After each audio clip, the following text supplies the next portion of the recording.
Motorcycle से जा रहे हैं और सामने से बिल्ली गुजर जाए, बिल्ली, तो मियां वहीं खड़े। क्यों? कि बिल्ली कुत्ता गुजर गया। आप भी तो करते हैं ये काम। और बहुत सारे लोग फोन करते हैं, हजरत वो शादी करनी है, मुझे अपनी बेटी की कोई अच्छा सा दिन बताइए। तो मैंने कहा भाई हर दिन अच्छा है। अरे नहीं हजरत, जरा जंतरी में देख लीजिए, अच्छा सा दिन हो। अब मैं सारे दिन अल्लाह के बनाए हुए हूं। मैं तो कभी कभी कहा करता हूं, मुसलमान जिस पैसे से तू शादी करेगा, अगर वो पैसा हलाल का है तो तेरा हर दिन अच्छा है, और अगर वो पैसा हराम का है तो हर दिन तेरा खराब है। तो ये आदत है हमें भी तो आ गई है। बिल्ली गुजर गई तो मियां वहीं खड़े। अब मैं जिस कौम के पास बिस्मिल्लाह जैसी अनमोल चीज हो, उसे किस बात का गम। अगर ऐसा कभी हुआ करे तो छोटी सी बिल्ली जा रही है यार, तो बिल्ली को जाने में क्या परेशानी है? अरे भाई बिल्ली जा रही है, आप भी तशरीफ से जाए। लेकिन ये वसवसे हमारे जहनों में इसलिए आ गए हैं कि हमने शरीयत से दूरी बना रखी है।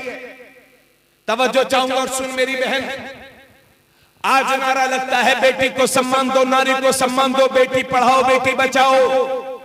लेकिन मेरी बहन, अगर इस दुनिया में तेरा सबसे बड़ा कोई हकीकी मोहसिन है तो वो मेरे पैगंबर की जात है।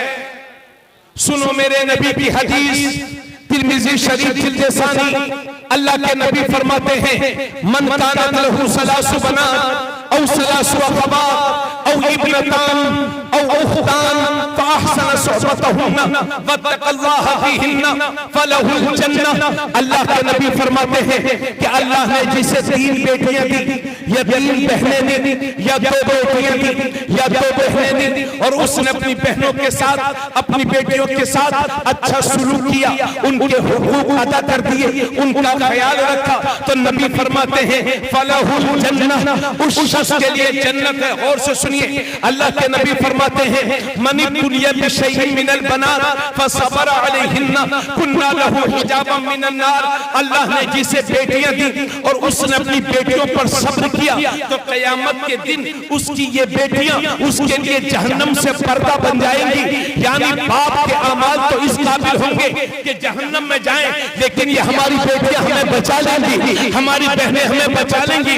अल्लाह के नबी ने एक बार दाहिना हाथ उठाया और दाहिने हाथ की ये 2 उंगलियां उठाई और फरमाया मन आला जारियतैन, जिसने 2 बेटियों की परवरिश की तो वो और मैं जन्नत में इन 2 उंगलियों की तरह करीब करीब होंगे। सुभान अल्लाह। अल्लाह के नबी फरमाते हैं जब भी कोई चीज खाने पीने की लाया करो तो पहले अपने बेटों को न दिया करो, अपनी बेटियों को दिया करो।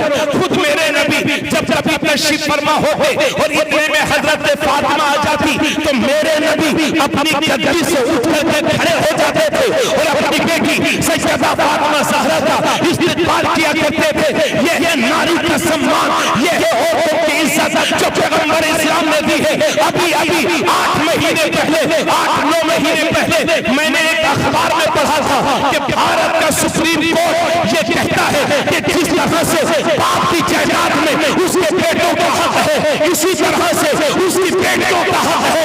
लेकिन मुसलमान कुर्बान हो जाओ अपने नबी पर कि भारत का सुप्रीम कोर्ट जो बात आज कह रहा है वही बात 1400 साल पहले मदीने के दारुल हुकूमत से तुम्हारे नबी दुनिया को बता रहे हैं और फरमा रहे हैं कि बाप की जायदाद में जिस तरह से उसके बेटों का हक है, इसी तरह से उसकी बेटियों का भी हक है।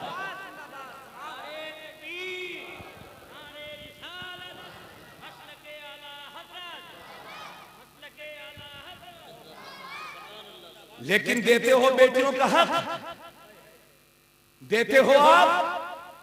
हजरत मस्तान शाह को गवाह बना करके आज तबरेज आलम कादरी ऐलान करता है अपने बच्चियों को चाहे जहेज दूं या ना दूं, लेकिन कसम खुदा की शरीयत ने मेरी जायदाद में जो मेरी बेटियों का हक मुकर्रर कर रखा है इंशाअल्लाह वो जरूर दूंगा। आप हमने इस्लाम को समझने की कोशिश ही नहीं की। वरना ये मंगनी, जूता चुराई, दूध पिलाई, 300 बराती खड़े होकर गाना, ढोल बाजा, बैंड बाजा। और शर्म की बात है अगर मस्जिद के इमाम साहब कहें कि जो बैंड बाजा बजाएगा, जिसके घर नाच गाना होगा, मैं उसका निकाह नहीं पढ़ाऊंगा, तो सबसे बड़े मुखालिफ ये हमारी आवाम। मैं देखूंगा मौलवी, ये 5000 मौलवी हमें समझाएगा।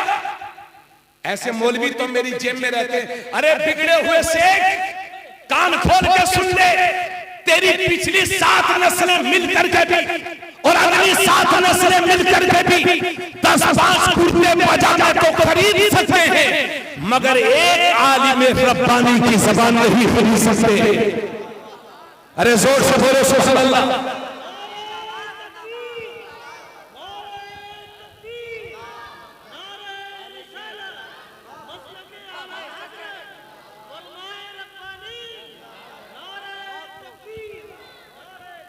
और सुनिए मेरी बात मुसलमानों, हमारी बस्तियों में बारातें आती हैं और हमारी घरों की छतों पर हमारी बहन बेटियां उन्हें तकती हैं और ये लुच्चा लफंगा 20 रुपए का चश्मा लगा के और फटी हुई पैंट पहन करके ऐसे नाचता है जैसे अमेरिका से कोई फिल्मी स्टार आया है। हाँ, अरे बुरा जाना, बोलो क्या अच्छा लगता है आपको? एक बार मेरे गांव में इस तरह के हालात थे हजरत, और मैंने जब मंजर देखा, अल्लाह की कसम कहता हूं मुझे रोना आ गया। मैं सोचने लगा किस काम के आलिम हैं हम कि अपनी कौम को बेदार नहीं कर सकते। सिर्फ मौलवियों की जिम्मेदारी नहीं है, कौम की अच्छे रास्ते पर चलाना आपकी भी जिम्मेदारी है। पकड़े जाओगे खुदा के यहां अगर हमने अपने गलत कामों पर कंट्रोल नहीं किया तो। मेरी बात आपको समझ में आ रही है? बोलो भाई, अगर इमाम साहब कोशिश करते हैं तो कमेटी वाले इमाम साहब का ही बोरिया बिस्तर बनवा देते हैं। हाँ, इमाम को बदलो, जो हमारे बाप दादा से चला आ रहा था वही करेंगे। अगर यही हालात रहे और उलमा की इसी तरह से तौहीन करते रहे तो फिर और ज्यादा सजा भुगतने के लिए तैयार रहो। और अगर अपने हालात में तब्दीली चाहते हो, इज्जत की जिंदगी चाहते हो, तो मुसलमान बन के जियो। और सुनो, एक हदीस पेश कर रहा हूं, अगर हो सके तो अमल कर लेना। अल्लाह के नबी फरमाते हैं, सुन मेरी बहन, और बुराइयां तो बहुत हैं मगर सबसे बुरी रस्म हमारे यहां जो है जहेज है, जहेज। हाँ, 200 रुपए रोज कमाता, 200 रुपए, और जहेज में चाहिए बुलेट, 1 लाख की मोटरसाइकिल, और शादी के 8 दिन बाद वो बिक जाएगी क्योंकि तेल डालने के लिए मिस्टर जी पे पैसे ही नहीं है। सारा जहेज तय। इधर सुनिए, बुरा मत जानिएगा। और एक दिन पहले फोन करके कहते हैं कि भाई जहेज भले से कम देना मगर बारातियों की इज्जत का ख्याल रखना। बारातियों की इज्जत का बहुत ख्याल, बेइज्जती न होने पाए हमारी। तो क्या मुसलमानों, तुम्हारी सारी इज्जतें बारात में रह गई हैं क्या? ज्यादा खाने को मिल जाए तो इज्जत, तो कम खाने को मिले तो बेइज्जती हो गई आपकी। चुप रहो, इन्हीं फजूल खर्चियों की वजह से आज जिसकी 3 बेटियां जवान है मियां, रातों में उसे नींद नहीं आ रही है। और हमारी फजूल खर्चियों की वजह से हमारी बेटियों की उम्र बढ़ती जा रही है। पता ये चला कि अच्छी खासी मोमिन के घर में पैदा होने वाली बच्ची गैर मुस्लिम के साथ भाग करके चली गई।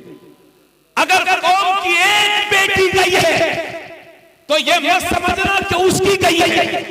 अगर कौम की एक बेटी गई है तो पूरी कौम मुस्लिम की इज्जत का जनाजा निकला है। अरे भाई, मेरी बात समझ में आ रही है आप लोगों को? थोड़ा सा बोलते रहिए। तो और हमारे बाराती लोग, खुदा का वास्ता देकर के कहता हूं कि बारातों में जाना कम कर दो। 50 आदमी, 20 आदमी, 10 आदमी, बास फैमिली छोटी होती है, बास बड़ी होती है, कम से कम लोग जाइए। और कोई आदमी नहीं चाहता कि मेरे घर पर आया हुआ मेहमान खुश होकर के न जाए, अपनी हैसियत से बढ़कर के खिलाता पिलाता है। मगर ये जाएंगे मिस्टर जी और मियां 20 रुपए की पानी की बोतल, थोड़े से हाथ धुलेंगे, थोड़ा सा पिएंगे, थोड़ा सा फेंकेंगे। यानी इतने बड़े नवाब के लखनऊ के नवाब भी अपनी कब्रों से देख लें तो शर्मिंदा हो जाएं कि अच्छा हुआ हम पहले ही मर गए, वरना हमसे बड़े नवाब तो 21वीं सदी के लोग। हाँ, और चिकन फ्राई पेट भर के खाने के बाद कहते हैं अम्मा मियां नमक कम था। और अगर खाना थोड़ा सा ठंडा हो गया तो कहते हैं कि रात में ही पका के रख दिया था क्या। यह हालात है हमारे। अल्लाह फरमाता है वलिल्लाहिल इज्जतु वली रसूलिही वलिल मोमिनीन, इज्जत अल्लाह के लिए है, इज्जत रसूलुल्लाह के लिए है, और इज्जत हर मुसलमान कलमा पढ़ने वाले के लिए है। तो आप तो हमेशा इज्जतदार हो, इसलिए इस बनावटी इज्जत के चक्कर में क्यों पड़े हो। अभी मैं पूछूं कि सबसे अच्छी शादी कौन सी है, तो कहेंगे हजरत जिसमें खड़े होकर के खाना हो, 10-10 तरह के आइटम हो, और इंतजाम बेहतरीन होटल में हो। या आपकी और हमारी सोच। लेकिन मुसलमान तेरे नबी फरमाते हैं इन्ना आज़मन निकाह बरकतन ऐसरुहु मुना। नबी फरमाते हैं बेशक सबसे ज्यादा बरकत वाला निकाह वो है जो कम से कम खर्च में मुनक्किद हो जाए। आवाज आनी चाहिए सुभान अल्लाह। सबसे बेहतरीन शादी वो है जो कम से कम खर्च में मुनक्किद हो जाए। और जहेज जमीनें बेच बेच के लोग शादी कर रहे हैं। बोलो ऐसे ही है ना, हमें जमीनें बेच रहे हैं लोग शादी के लिए। आप मुझे बताइए कि कल को महंगाई भी बढ़ जाएगी और जमीनें भी कम हो जाएंगी और आपके घर में 4-5 पोतियां होंगी, बताओ तब क्या करोगे। इसलिए अपने हाथ से अपने पैर पर कुल्हाड़ी ना मार मुसलमान। खुदा का वास्ता मस्तान शाह का वास्ता देकर के कहता हूं मेरे सुन्नी भाइयों, अपनी फजूल खर्चों पर कंट्रोल कर लो, वरना बैठ करके रोगे रो। कम से कम खर्च में शादियां करो।